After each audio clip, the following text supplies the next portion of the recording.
ओम शांति। मीठे बच्चे, हाँ मीठे मीठे बाप दादा। जैसे बाबा प्यार का सागर है, उनके जैसा प्यार दुनिया में कोई कर नहीं सकता। ऐसे तुम बच्चे भी बाप समान बनो, किसी को रंज नाराज मत करो। प्रश्न, किस प्रकार के ख्यालात विचार चलते रहे तो खुशी का पारा चढ़ा रहेगा? उत्तर, अभी हम ज्ञान रत्नों से अपनी झोली भर रहे हैं, फिर यह खानियां आदि सब भरपूर हो जाएंगी। वहाँ सतयुग में हम सोने के महल बनाएंगे। दूसरी बात, हमारा यह ब्राह्मण कुल उत्तम कुल है। हम सच्ची सती सत्यनारायण की कथा, अमर कथा सुनने और सुनाते हैं। ऐसे ऐसे ख्यालात चलते रहे तो खुशी का पारा चढ़ा रहेगा। ओम शांति। बच्चे बाप की याद में बैठे हैं। यह श्रीमत अर्थात श्रेष्ठ श्रेष्ठ मत मिलती है। याद की यात्रा बहुत मीठी है। बच्चे नंबरवार पुरुषार्थ अनुसार जानते हैं कि जितना बाप को याद करेंगे उतना बाबा स्वीट लगेगा। सैक्रीन है ना, एक बाप ही प्यार करते हैं, बाकी तो सब मार देते हैं। दुनिया सारी एक दो को ठुकराती है, बाप प्यार करते हैं। उनको सिर्फ तुम बच्चों ने जाना है। बाप कहते हैं मैं जो हूँ, जैसा हूँ, जितना बड़ा हूँ। बताओ हमारा बाप जितना बड़ा है, जो कहते हैं बिंदी है और कोई जानते नहीं। बच्चे भी घड़ी घड़ी भूल जाते हैं, कहते हैं भक्ति मार्ग में तो बड़े बड़े चित्रों की पूजा करते थे, अब बिंदी को कैसे याद करें? बिंदी बिंदी को ही याद करेगी ना। आत्मा जानती है हम बिंदी हैं, हमारा बाप भी ऐसे है। आत्मा ही प्रेसिडेंट है, आत्मा ही नौकर है, पाठ आत्मा ही बजाती है। बाप है सबसे स्वीट, सब याद करते हैं पतित पावन दुख हरता सुख करता आओ। अब तुम बच्चों को यह निश्चय है, हम जिसकी बिंदी कहते हैं वह बहुत सूक्ष्म है, परंतु महिमा कितनी भारी है।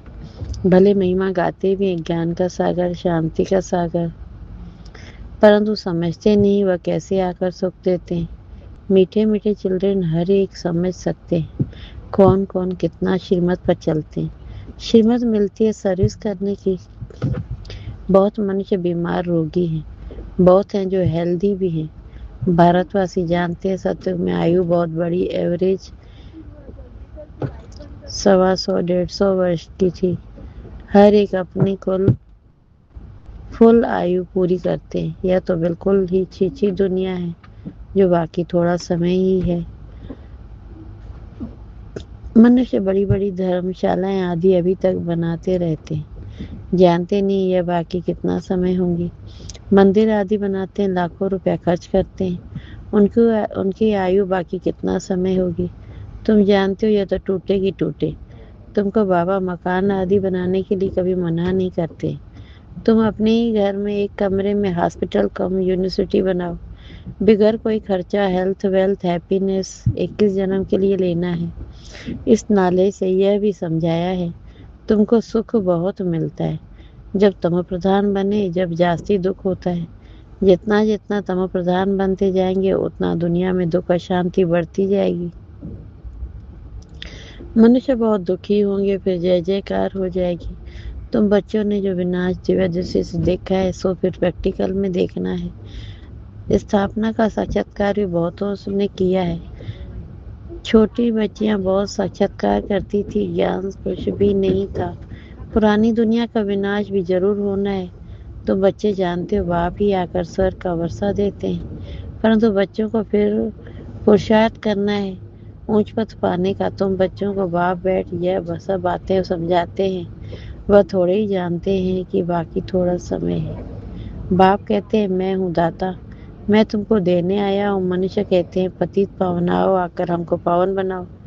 बाप कहते हैं पहले तुम कितने समझदार थे, सतो प्रधान थे, अभी तो तमो प्रधान बन पड़े हो।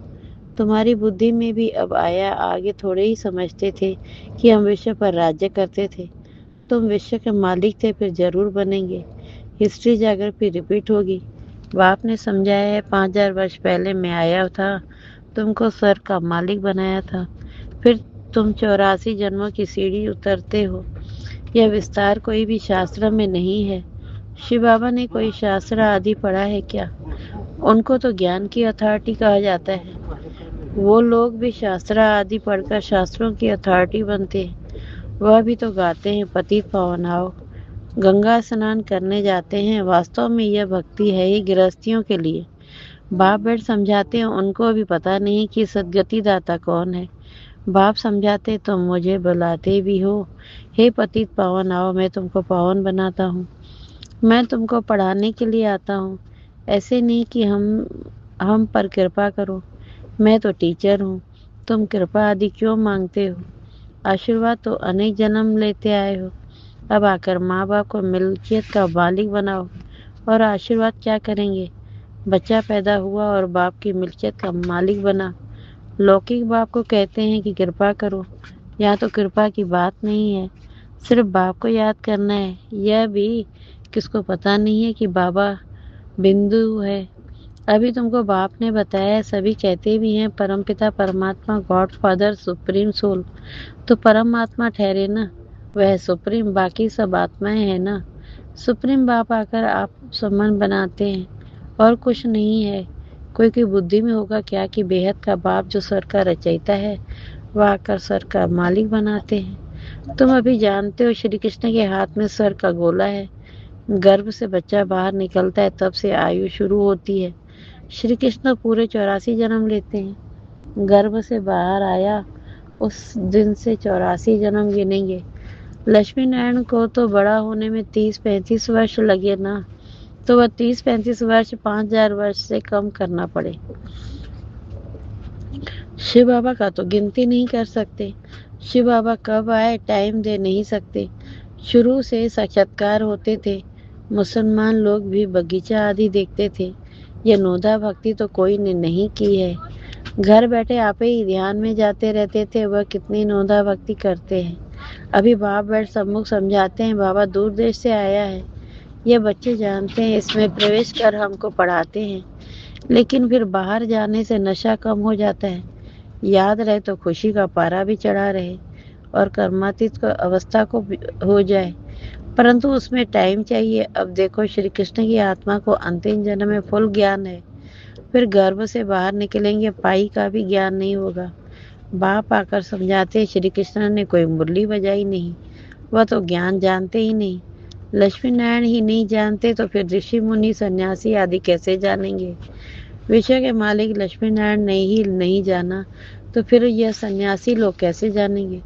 कहते हैं श्री कृष्ण सागर में पीपल के पत्ते पर आया, यह किया, यह सब कहानियां हैं जो बैठ लिखी हैं। कहते हैं नदी में पैर डाला तो वह नीचे चली गई। विचार करो मनुष्य क्या क्या बातें बना सकते हैं। अब बाप समझाते, कोई भी उल्टी सुल्टी बातों पर कभी विश्वास नहीं करना। शास्त्र आदि कितने मनुष्य पढ़ते हैं, बाप कहते हैं पढ़ा हुआ सब भूल जाओ, इस देह को भी भूल जाओ। आत्मा ही एक शरीर छोड़ दूसरा लेकर पाठ बजाती है, भिन्न भिन्न नाम रूप देश काल देश चोला पहन करके। अब बाप कहते ये छीछी वस्त्र है। आत्मा और शरीर दोनों पतित हैं। आत्मा को ही श्याम और सुंदर कहा जाता है। आत्मा पवित्र थी तो सुंदर थी, फिर काम चिता पर बैठने से काले बने हैं। अब फिर बाप आकर ज्ञान चिता पर बैठाते हैं। पतित पावन बाप कहते हैं मुझे याद करो तो यह खाद ही निकल जाएगी। आत्मा में ही खाद पड़ती है।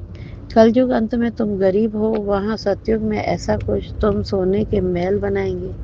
वंडर है, यहाँ हीरो का देखो कितना मान है, वहाँ तो पत्थर मिसल होते हैं। अभी तुम बाप से ज्ञान रत्नों की झोली भर रहे हो। लिखा हुआ है सागर के रत्नों की थालियां भर ले आते हैं। सागर से जितना भी चाहिए उतना लो, खानियां ही भरतू हो जाती है। तुमने साक्षात्कार किया है, माया मच्छंदर का भी खेल दिखाते हैं। उसने देखा सोने की ईंट पड़ी है, ले जाता हूँ। नीचे आया तो कुछ नहीं आया तो कुछ था नहीं। वहां तो सोने की ईंटों के महल बनाएंगे। ऐसे ऐसे ख्यालात आने चाहिए तो खुशी का पारा चढ़े। बाप का परिचय देना है। शिव बाबा 5000 वर्ष पहले भी आया था, ये किसको पता नहीं है। तुम जानते हो 5000 वर्ष पहले आकर तुमको राजयोग सिखाया था, कल तुमको ही सिखाएंगे। जो जो आकर ब्राह्मण बनेंगे वह फिर देवता बनेंगे। विराट रूप भी बनाते हैं, उसमें ब्राह्मणों की चोटी गुम कर दी है। ब्राह्मणों का कुल बहुत उत्तम गाया जाता है, वह है जिस्मानी, तुम और रूहानी। तुम सच्ची सच्ची कथा सुनाते हो। यही सत्यनारायण की कथा अमर कथा है। तुमको अमर कथा सुनाए अमर बना रहे हैं। यह मृत्यु लोक खत्म होना है। शिव बाबा कहते हैं मैं तुमको लेने आया हूँ। कितनी ढेर आत्माएं होंगी। आत्मा वापस घर में जाती है तो कोई आवाज थोड़े ही होता है। मधुमक्खियों का झुंड जाता है तो आवाज कितना होता है। रानी के पिछाड़ी मधुमक्खियां सब भागती हैं। उनकी आपस में कितनी एकता है। भ्रमणी का भी मिसाल यहाँ का है। तुम मनुष्य से देवता बना देते हो। पत्तों को तुम ज्ञान की भू भू करते हो तो पावन विश्व का मालिक बन जाते हैं। तुम्हारा है प्रवृत्ति मार्ग, उसमें भी मेजॉरिटी माताओं की है, इसलिए वंदे मातरम कहा जाता है। ब्रह्म कुमारी वह जो बाप द्वारा 21 जन्म वर्षा दिलाए। बाप सदा सुख का वर्षा देते हैं। जो सर्विस करेंगे, लिखेंगे, पढ़ेंगे, होंगे नवाब राजा बनना अच्छा व नौकर बनना अच्छा। पिछाड़ी के समय तुमको सब मालूम पड़ जाएगा हम क्या बनेंगे। फिर पछताएंगे हम श्रीमत पर क्यों नहीं चले। बाप कहते हैं फॉलो करो। ऐसे भी कोई नहीं कोई एक कमरा दे देते हैं सेंटर के लिए। खुद मीट आदि खाते रहते हैं। वह पुण्य आत्मा वह पाप आत्मा। फिर आश्रम नहीं रहेगा। घर में स्वर्ग बनाते हैं तो खुद भी स्वर्ग में होने चाहिए ना। सिर्फ आशीर्वाद पर नहीं ठहरना है। बाप को याद करना है। पवित्र बनाकर ही साथ ले जाएंगे। तुमको तो बहुत खुशी रहनी चाहिए। कितनी भारी लॉटरी मिलती है। बाप को जितना याद करेंगे उतना विक्रम विनाश होंगे। बाप जितना प्यार दुनिया में कोई कर नहीं सकता। उनको कहा ही जाता है प्यार का सागर। तुम भी ऐसे बनो। अगर किसको दुख दिया, रंज नाराज किया तो रंज होकर मरेंगे। ये कोई बाबा श्राप नहीं देते, समझाते हैं सुख दो तो सुखी होंगे। सबको प्यार करो। बाबा भी प्यार का सागर है। अच्छा, मीठे मीठे से खिलते बच्चों प्रति माता पिता बाप दादा का याद प्यार। Good morning, good morning, good रूहानी बाप की रूहानी बच्चों को नमस्ते नमस्ते नमस्ते। और हम रूहानी बच्चों की रूहानी बाप दादा को याद प्यार। गुड मॉर्निंग, गुड मॉर्निंग, नमस्ते नमस्ते नमस्ते। शुक्रिया बाबा, शुक्रिया शुक्रिया आपका बहुत। धारणा के लिए मुख्य सार। पहली बात, किसी भी उल्टी सुलटी बात पर विश्वास नहीं करना है। जो भी पढ़ा है उसे भूल अशरीरी बनने का अभ्यास करना है।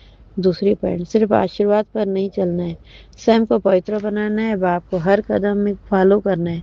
किसी को भी दुख नहीं देना, नाराज नहीं करना है। वरदान, सच्ची लगन के आधार पर और संग तोड़ एक संग जोड़ने वाले संपूर्ण वफादार भव। सच्ची लगन के आधार पर और संग तोड़ एक संग जोड़ने वाले संपूर्ण वफादार भव।